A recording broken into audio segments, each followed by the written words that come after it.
തിരുവനന്തപുരം വെഞ്ഞാറമൂട് കൊലപാതക പരമ്പരയുടെ ഞെട്ടലിലാണ് കേരളം. ഉറ്റവരായ 5 പേരെ കൊലപ്പെടുത്തിയതായി 23-കാരനായ അഫാൻ വെഞ്ഞാറമൂട് പോലീസ് സ്റ്റേഷനിലെത്തി വെളിപ്പെടുത്തിയതോടെയാണ് നാട്ടുകാർ പോലും ഞെട്ടിക്കുന്ന കൊലപാതക വിവരം അറിയുന്നത്. രാവിലെ മുതൽ തിരുവനന്തപുരം നഗരത്തിന്റെ വിവിധ ഭാഗങ്ങളിൽ അതിക്രൂരമായ കൊലപാതകങ്ങൾ നടന്നിട്ടും നാടറിയുന്നത് വൈകിട്ട് 6 മണിക്ക് ശേഷം പോലീസ് എത്തുമ്പോൾ മാത്രമായിരുന്നു. പേരുമലയിലെ വീട്ടിൽ നിന്ന് 25 കിലോമീറ്റർ അകലെയുള്ള കല്ലറ പാങ്ങോട്ടെത്തിയാണ് ഒറ്റയ്ക്ക് താമസിക്കുന്ന മുത്തശ്ശി സൽമ ബീവിയെ അഫാൻ ആദ്യം കൊലപ്പെടുത്തിയത്. ഇവരെ കുളിമുറിയിൽ മരിച്ച നിലയിൽ അയൽവാസികൾ കണ്ടെത്തിയിരുന്നു. സ്വാഭാവിക മരണമാണ് എന്നാണ് നാട്ടുകാർ കരുതിയത്. എന്നാൽ അഫാന്റെ വെളിപ്പെടുത്തലിന് പിന്നാലെയാണ് ഇത് കൊലപാതകമാണ് എന്ന് നാട്ടുകാർ പോലും അറിയുന്നത്. പിന്നീട് അഫാൻ കൊന്നത് പുല്ലമ്പാറ SL പുരത്തുള്ള പിതൃസഹോദരൻ ലത്തീഫിനെയാണ്. അതിനുശേഷം ഭാര്യ ഷാഹിദയും.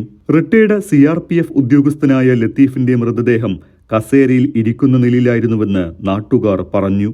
തലയ്ക്ക് പിന്നിൽ ചുറ്റിക കൊണ്ട് അടിച്ചു കൊന്നുവെന്നാണ് സൂചന. ഇവിടെയും കൊലപാതകം നടന്ന വിവരം നാട്ടുകാർ അറിഞ്ഞിരുന്നില്ല.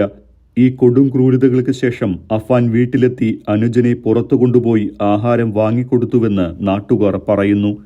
ഇതിനുശേഷമാണ് സഹോദരനെയും തന്റെ പെൺസുഹൃത്തിനെയും അമ്മയെയും ആക്രമിച്ചത്.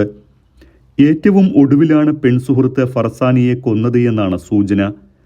തൊട്ടടുത്ത ബന്ധുക്കൾ ഉൾപ്പെടെ താമസിക്കുന്നുണ്ട് എങ്കിലും എല്ലാവരും ഈ വിവരമറിയുന്നത് പോലീസുകാർ വൈകിട്ട് 6 മണിക്ക് ശേഷം സ്ഥലത്തെത്തുമ്പോൾ മാത്രമായിരുന്നു. കൂടപ്പിറപ്പിനെ ഉൾപ്പെടെ ക്രൂരമായി കൊലപ്പെടുത്തിയ ശേഷം ഓട്ടോറിക്ഷയിലാണ് പ്രതി അഫാൻ വെഞ്ഞാറമൂട് പോലീസ് സ്റ്റേഷനിലെത്തിയത്. വെഞ്ഞാറമൂട്ടിൽ നിന്ന് പുത്തൻപാലം വഴി നെടുമങ്ങാട്ടേക്ക് പോകുന്ന വഴിയിൽ പേരുമല ജംഗ്ഷന് സമീപത്താണ് അഫാന്റെ വീട്. പരിചയമുള്ള ഓട്ടോ ഡ്രൈവറെ ഫോണിൽ വിളിച്ച് വീട്ടിലേക്ക് വരാൻ ആവശ്യപ്പെടുകയായിരുന്നു. യാതൊരു ഭാവമാറ്റവുമില്ലാതെയാണ് ഇയാൾ ഓട്ടോയിൽ സഞ്ചരിച്ചത്. ഓട്ടോ പുറത്തു നിർത്തിയ ശേഷം അഫാൻ നേരെ സ്റ്റേഷനിലെത്തി മുന്നിലിരുന്ന പോലീസുകാരോട് താൻ 6 പേരെ കൊലപ്പെടുത്തിയിട്ടാണ് വരുന്നത് എന്ന് പറയുകയായിരുന്നു. മുന്നിൽ നിൽക്കുന്ന സുമുഖനായ ചെറുപ്പക്കാരൻ കൊടും കൊലയാളിയാണ് എന്ന് വിശ്വസിക്കാനാകാതെ പോലീസുകാർ ഞെട്ടി. എന്നാൽ ഏതൊക്കെ സ്ഥലങ്ങളിൽ ആരൊക്കെയാണ് കൊന്നത് എന്നും എങ്ങനെയാണ് കൊന്നത് എന്നും അഫാൻ വിവരിച്ചതോടെ വിവരം സ്ഥിരീകരിക്കാൻ പോലീസുകാർ വിവിധ ഇടങ്ങളിലേക്ക് പാഞ്ഞു. ഒടുവിൽ അഫാൻ പറഞ്ഞതൊക്കെ ശരിയാണ് എന്ന് കണ്ടെത്തിയതോടെ തലസ്ഥാനത്തെ ചോരയിൽ കുളിപ്പിച്ച കൂട്ടക്കൊലയുടെ വിവരങ്ങൾ കേട്ട് നാടാകെ ഞെട്ടിത്തെറിച്ചു. സംഭവത്തിൽ പ്രതി പോലീസ് സ്റ്റേഷനിലെത്തി കീഴടങ്ങുകയായിരുന്നുവെന്ന് SP KS സുദർശനൻ പറഞ്ഞു. 3 കേസുകൾ രജിസ്റ്റർ ചെയ്തിട്ടുണ്ട്.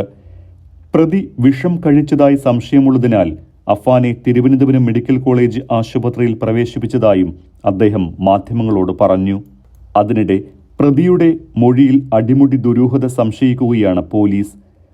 മൊഴികളിൽ വൈരുദ്ധ്യമുണ്ട് എന്നും പ്രതിയെ ചോദ്യം ചെയ്യുകയാണ് എന്നും കൊലപാതകത്തിന്റെ യഥാർത്ഥ കാരണം ഈ ഘട്ടത്തിൽ പറയാനാകില്ല എന്നുമാണ് പോലീസ് പറയുന്നത്.